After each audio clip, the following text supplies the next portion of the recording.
ناظرین، south Asia review کی ایک اور قسط کے ساتھ عمر فاروق اور ممتاز خان آپ کی خدمت میں حاضر ہیں۔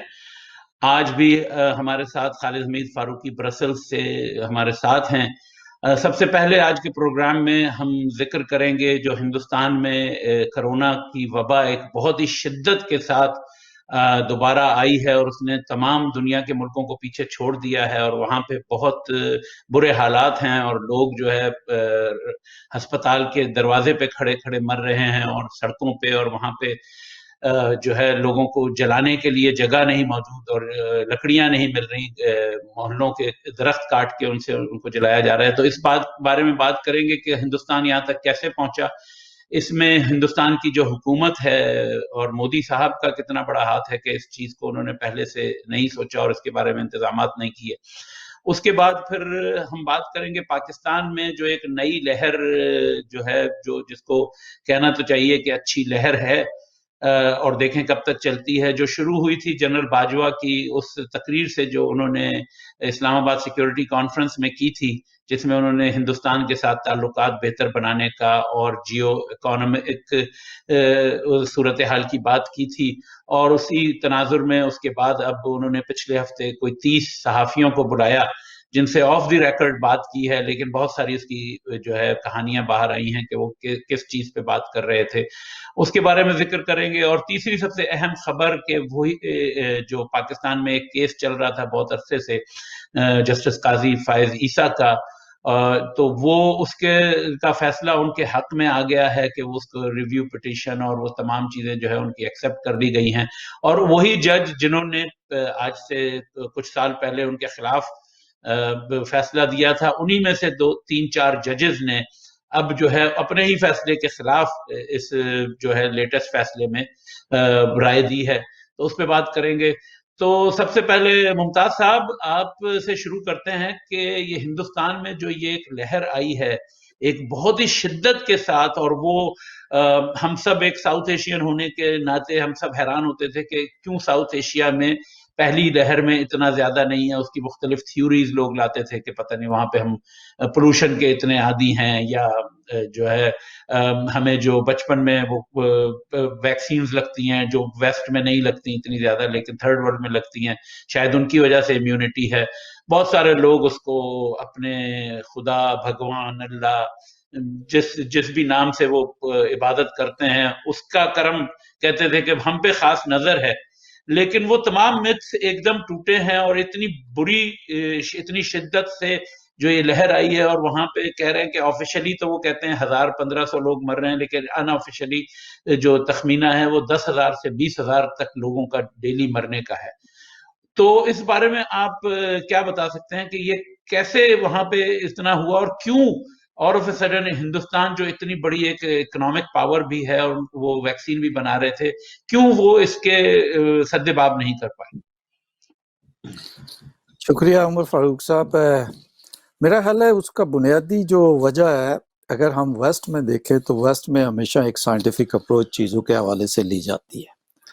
اور ایک ریشنل اپروچ جو ہے وہ لی جاتی ہے کہ اگر یہ چیز ہوئی ہے تو کیا یہ جو ہے وہ ختم ہو گئی ہے، یا اس کا کوئی دوسرا فیز بھی آئے گا، تیسرا فیز بھی آئے گا۔ اور یہاں پہ میرا خیال ہے ویسٹ کے اندر پہلے بھی انہوں نے کہا تھا کہ ابھی یہ جو ہے وہ اس کا دوسرا فیز آئے گا، تیسرا فیز آئے گا سارا، لیکن ہندوستان میں ہو یا ایون ساؤتھ ایشیا کے اندر جنرلی آپ دیکھیں تو ہم آج بھی ہماری سوچ جو ہے وہ سائنٹیفک نہیں ہے۔ ہم یہ کہتے ہیں کہ آپ دیکھیں کہ جو ہی پہلی دفعہ وہاں پہ اتنی جو ہے وہ اموات نہیں ہوئی، انفیکشنز تو وہاں پہ ہوئی کافی، لیکن اموات وغیرہ نہیں ہوئی۔ پھر جب وہ کم ہونے شروع ہوئے تو ایک دم حکومت ہندوستان نے یہ اعلان کیا کہ ہم نے وکٹری حاصل کر لی ہے، ہم نے ڈیفیٹ دے دی ہے وائرس کو، اور اس کے بعد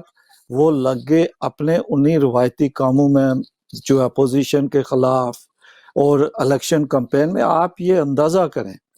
کہ جس ملک میں اس وقت ہے حکومت کی ذمہ داری کیا ہونی چاہیے کہ 3.5 لاکھ سے زیادہ ڈیلی کی جو رپورٹڈ انفیکشنز ہیں اور 1000 جو ہے وہ رپورٹڈ جو اموات ہیں، وہاں پہ اب جا کے انہوں نے جو بنگال ویسٹ بنگال کے اندر جو الیکشن کمپین تھی اس سے جب بہت زیادہ پریشر پڑا تو صرف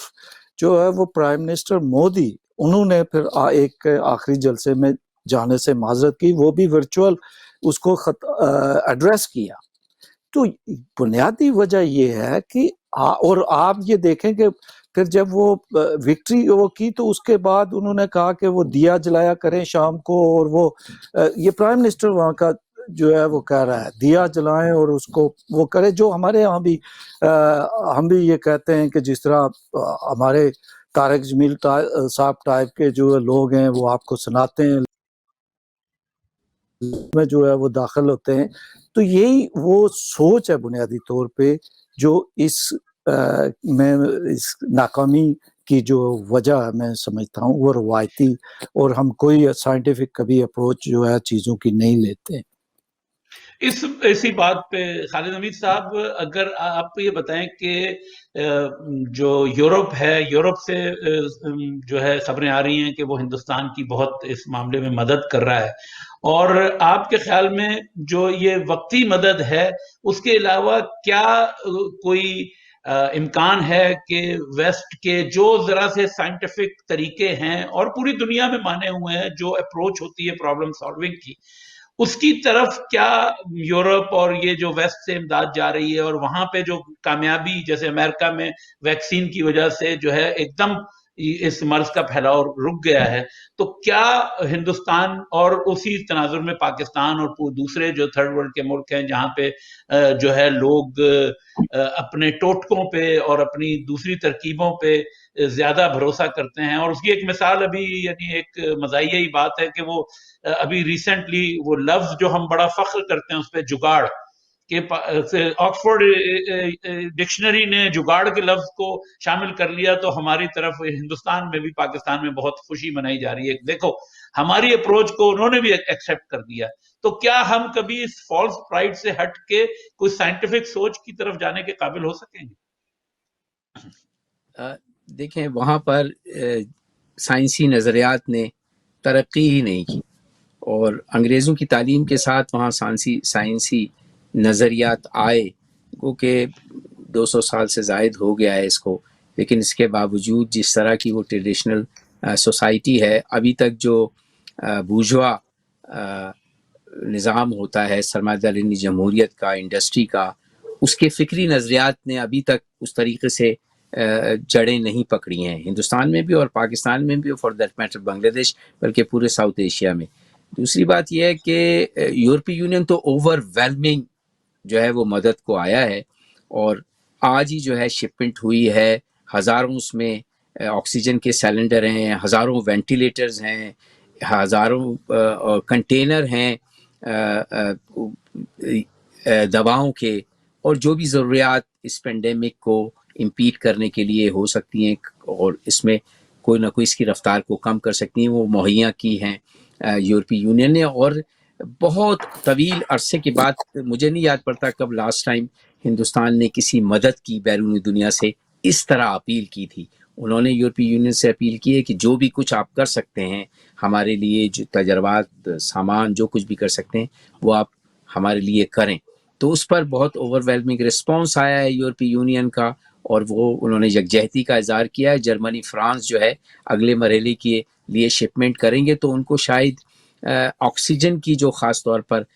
کمی آئی ہے ہندوستان میں، اس کو وہ پوری ہو جائے۔ ویکسین انہوں نے اپنی خود بنا لی ہے، لیکن اس ویکسین کو بہت ہی پراؤڈلی پروپیگنڈے کے لیے استعمال کیا کہ ہم سیلف ریلائنٹ ہیں، سیلف سفیشینٹ ہیں، بلکہ اوروں کو بھی دے رہے ہیں۔ 20 جو ان کے پروگرام ہیں، ٹاک شوز ہیں، اس میں اس کا بڑا ڈھنڈورا پیٹا جاتا رہا، لیکن انتظامی سطح پر جو ایک بہت ہی بڑا فیلئر ہے مودی حکومت کا، اور جس کی وجہ سے جو ٹویٹر کا آج کا ٹرینڈ ہے کہ ریزگنیشن کا مودی کی مطالبہ کیا جا رہا ہے، یہ جو رائٹ ونگ اپروچ ہے اور اس کے ساتھ جو مکسچر ہے، یورپ میں کم از کم رائٹ ونگ اپروچ ذرا ڈیفرنٹ ہے، مذہبی نہیں۔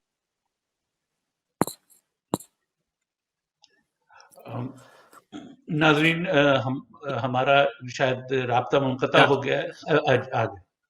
وہ جی جی امیگرینٹ کو ٹارگیٹ اس طرح کا رائٹ ونگ ہے، لیکن وہاں جو مذہبی مکسچر ہے اور جس طرح کی توہماتی اور وہمی اس طرح کے جو معاملات ہیں، فکری معاملات میں جس طرح ہندوستان اور پاکستان بھی جس وہ ایک نان سائنٹیفک اپروچ، جس کا بہت زیادہ نقصان ہو رہا ہے، لیکن انتظامی سطح پر لوگوں کے لیے جو ہے وہ کریمنیشن سینٹر نہیں ہے، ہسپتال جو ہے وہ کیپیسٹی ان کی ختم ہو گئی ہے بالکل. تو اس نے ایک طرف پورے ساؤتھ ایشیا کو ہلا کے رکھ دیا، پاکستان کو بھی ہلا کے رکھ دیا. پاکستان کی طرف سے ایک مثبت رد عمل یہ آیا ہے پہلی دفعہ اتنی لمبی تاریخ میں کہ پاکستان نے آفر کیا ہے کہ ہم آپ کے ساتھ یکجہتی کا اظہار کرتے ہیں اور جو کچھ بھی ہم سے ہو سکتا ہے ہم کرنے کی کوشش کریں گے. پاکستان کی اپنی کیپیسٹی بہت کمزور ہے، لیکن ایک جیسچر دیا ہے، ایک ہمدردی کا اظہار کیا ہے اس سے، اور دونوں اس پورے خطے کو جو کہ ایک طرح سے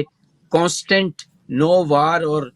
نو پیس کی سچویشن میں ہے، جو کہ وار سے بھی زیادہ ایکسپینسو ہوتا ہے کہ آپ مستقل طور پر ہتھیاروں کو پائل اپ کرتے رہیں، جمع کرتے رہیں، اس پر بھی اب سوالات اٹھیں. اور خاص طور پر جو پاکستان کی اسٹیبلشمنٹ جو اورینٹیشن تھی اس کی ہندوستان سے دشمنی کی طرف، وہ خاصی جو ہے اس میں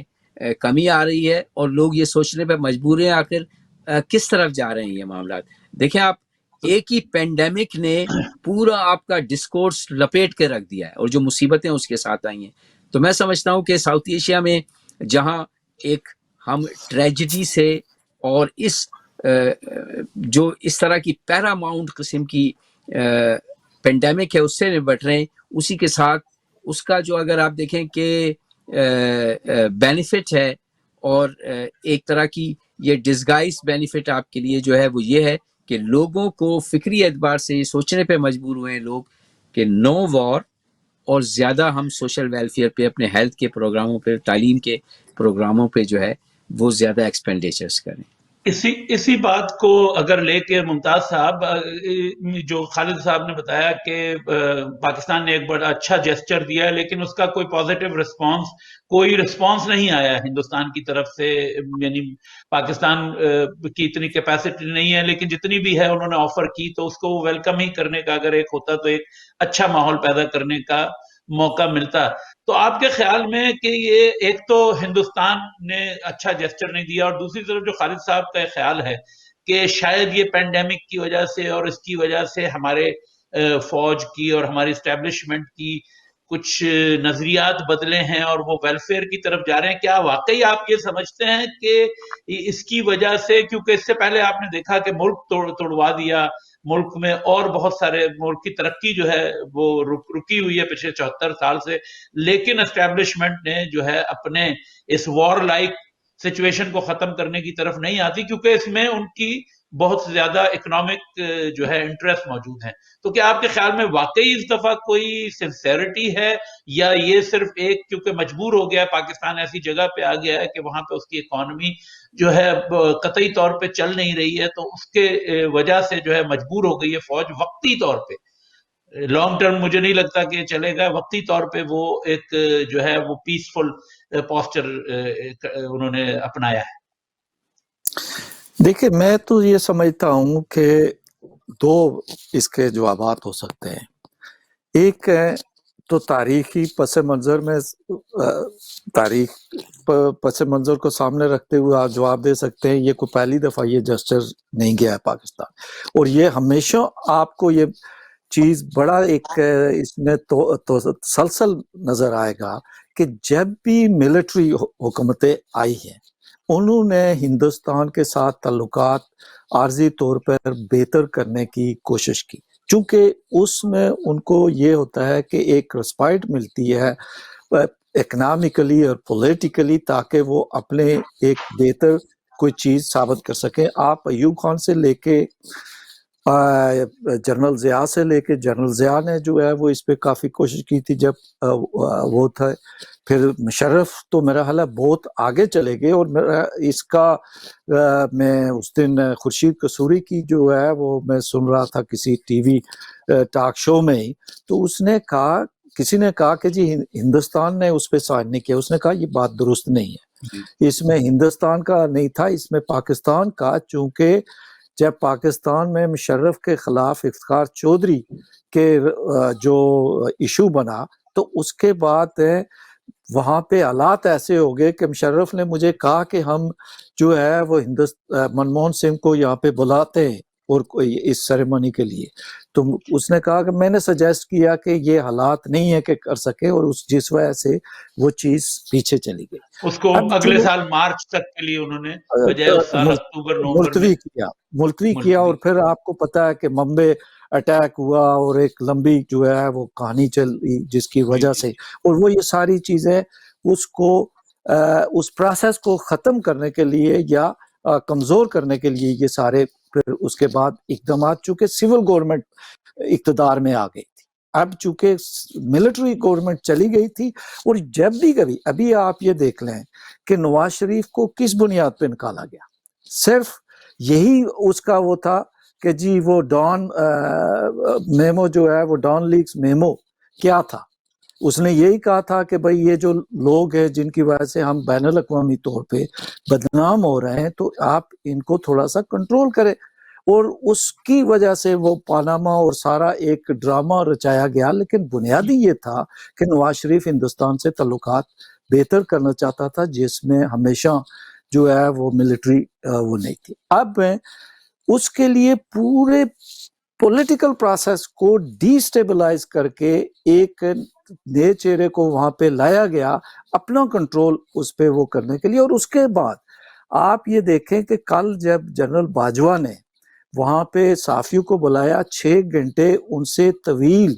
آپ کوئی پولیٹیکل لیڈرشپ بھی یہ 6 گھنٹے مطلب وہ نہیں کرتی ہے. ایک ملٹری لیڈرشپ کا کیا کام ہے کہ خارجہ پالیسی پہ بولے، اکنامک پالیسی پہ بولے، آپ کا تو سیکورٹی. اور اس نے کسی نے پوچھا کہ جی کشمیر، اس نے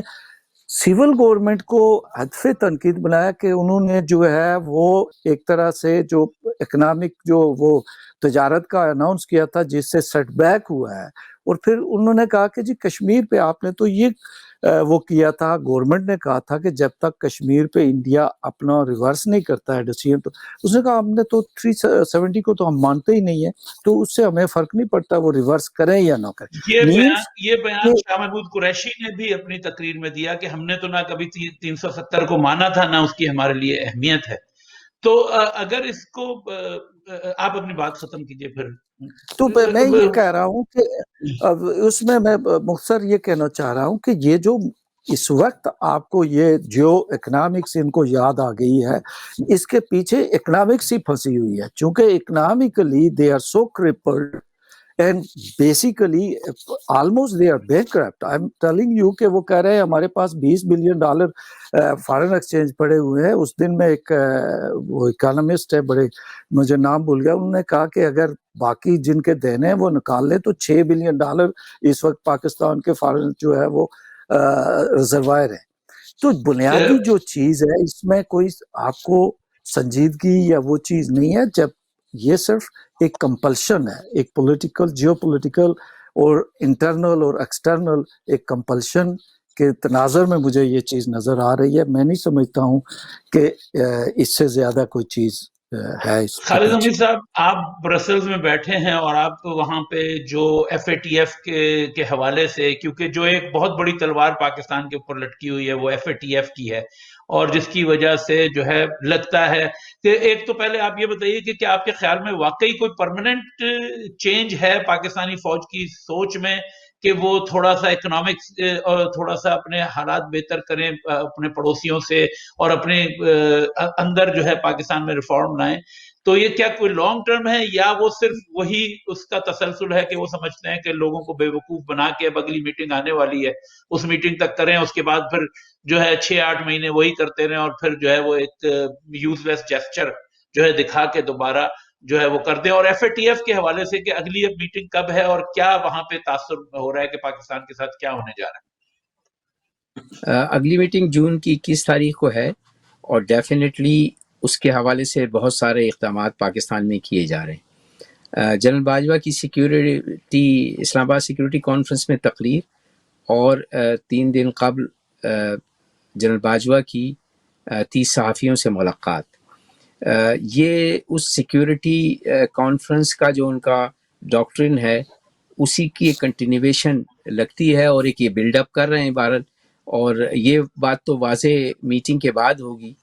کہ ایف اے ٹی ایف کی میٹنگ کے کیا نتائج نکلتے ہیں, اس ریویو میں پاکستان باہر آ پاتا ہے یا نہیں آ پاتا ہے. تو یہ جو کچھ کر رہے ہیں, جو ایکٹیویٹی اس وقت سرگرمیاں ہو رہی ہیں فوج کے حوالے سے, اور حیرت انگیز بات ہے کہ سویلین حکومت کمپلیٹلی خاموش ہے اور فوجی chief of the army staff جو ہے بہت زیادہ ایکٹیو ہے, اور پرائم منسٹر کچھ نہیں کہہ رہے اس کے اوپر. یہ بڑی حیرت انگیز بات ہے. ظاہر ہے کہ یورپی یونین کی, جاپان کی, امریکہ کی خواہش ہے کہ پاکستان اور ہندوستان کے درمیان تناؤ کم ہو, اور یورپی یونین کی بہت سنسیئرٹیز اور کنسسٹنٹ پالیسی ہے. وہ ہر میٹنگ میں یہ بات دہراتے ہیں کہ یہ تعلقات امپروو کیے بغیر پاکستان کو فائدہ نہیں ہوگا, اور خطے کی جو صورتحال وہ ٹھیک نہیں ہوگی. ان کی کنسسٹنٹ پالیسی ہے, دنیا یہ کہہ بھی رہی ہے پاکستان سے. دوسری بات ہے کہ امریکہ اب یہ طے کر چکا ہے کہ وہ افغانستان سے جا رہا ہے, کوآڈ اس نے بنا دی ہے, اور ایک بڑے پیسیفک الائنس کے جو آبجیکٹیو ہیں چائنا کے حوالے سے, اب افغانستان کو آپ بھول جائیے, اب آپ دوسری چیزوں کو بھول جائیے, لیٹن امریکہ میں انٹروینشن بھول جائیے. اب امریکہ کا جو نئی پالیسی اور کارنر اسٹون ہے اس پالیسی کا, وہ کوآڈ ہے, جاپان, آسٹریلیا اور امریکہ ہندوستان کا جو پیسیفک کے لیے الائنس ہے. اور صورتحال یہ ہے کہ اس کے رزلٹ سامنے آنا شروع ہو گئے کہ آسٹریلیا نے تمام معاہدے جنبش قلم چائنا سے ختم کر دیے. چائنا سب سے بڑا ایکسپورٹر, سب سے بڑا بزنس پارٹنر آسٹریلیا کا ہے. حالانکہ یہاں پر انتونی بلنکن نے کہا تھا کہ ہمیں پتہ ہے چائنا سے بہت سارے لوگوں کے تعلقات ہیں, لیکن ہم ان تعلقات کو ختم کرنے کے لیے نہیں کہہ رہے, لیکن اس کا مطلب یہی تھا کہ ختم کرو. جب امریکنز اس طرح بات رکھتے ہیں اپنی سامنے, تو وہ چائنا اور روس کے خلاف جو حصار بنا رہے ہیں بالخصوص چائنا کے خلاف, اس میں لوگوں کو یہ طے کرنا پڑے گا کہ وہ کس طرف ہیں. ظاہر ہے پاکستان کے ویسٹرن تعلقات ہیں, پاکستان میں نہ اتنی ہمت ہے, نہ اتنی طاقت ہے, نہ معیشت اس کی اپنے پاؤں پہ کھڑی ہوئی ہے کہ وہ امریکہ کے خلاف جا سکیں, اس لیے ٹوٹل سی پیک بند ہے. تو اسی ڈائریکشن میں, اور جو ہندوستان سے نارملائزیشن ہے تعلقات, یہ بھی جو بائیڈن کا ڈکٹاٹ ہے. دوسری طرف یہ ہے کہ ایف اے ٹی ایف سے نکلیں, تو پاکستان نے اپنے بہت سارے, اب ویسٹ ان کی قسمت کا فیصلہ کرے گا کہ کیا ہونا چاہیے. جنرل باجوہ کی جو 30 جرنلسٹوں سے میٹنگ ہے وہ کتنی سبسٹینشل ہے, وہ کتنی کوہیرنٹ ہے. صحافیوں کو بلا کے تو ایسی باتیں نہیں کی جاتی نا, یہ تو پارلیمنٹ ہوتی ہے, سیاستدان ہوتے ہیں, سیاسی جماعتوں کو اعتماد میں لیا جاتا ہے. تو آپ جو ہے وہ ان کی طرف سے شروع کریں. اس کا مطلب یہ ہے کہ آپ پروپیگنڈے سے شروع کر رہے ہیں. آپ یہی سوچ یہیں پہ رکھیں, ہم جو ہے وقفے سے واپس آ کے یہیں سے کنٹینیو کریں گے کہ وہ کیا میٹنگ ہوئی جو صحافیوں سے ہوئی, اور اس میں انہوں نے کیا کیا کہا اور کیا نئی باتیں اس میں نکل کے آئی ہیں. ناظرین, وقفے کے بعد حاضر ہوتے ہیں.